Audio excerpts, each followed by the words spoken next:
Tisha, little Emily Muth's dad told us Monday that the flu is a plague in America right now. And while this year will likely not go down as the worst flu season North Carolina or the nation has seen, it's certainly a brutal one. And Emily's story set off a surge of people rushing for flu shots today.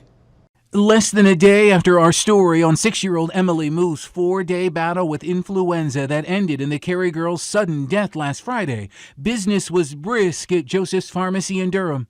That wasn't so bad, right? That wasn't that bad. Better than the flu. Kat Slager's one of dozens who rushed in for a shot of the flu vaccine amid her first flu season as a mom.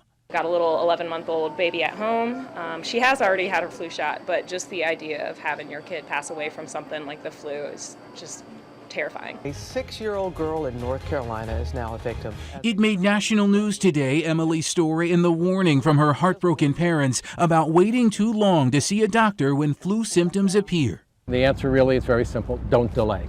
We went to Dr. David Weber at UNC Hospitals for expert advice. He said it's the very young and very old most at risk and should call a doctor at the onset of symptoms. But the rest of us, regardless of age or medical history, should contact a physician quickly if any of the following applies to you. Getting better and then starting to get worse, which might suggest a bacterial infection, inability to hold down fluids or liquids, very high fever, any confusion, children with profuse diarrhea who are not feeding or poor feeding, seizures. Dr. Weber says rest, lots of fluids, and over-the-counter fever reducers are helpful to ease symptoms, but are no substitute for the antiviral meds only doctors can prescribe.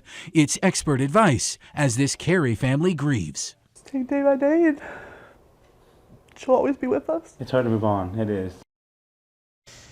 Flu season typically peaks in February, but cases usually continue through the spring. Bottom line from doctors tonight, it is not too late to get the flu shot, not just for yourself, but for the protection of the young and elderly around you. Steve.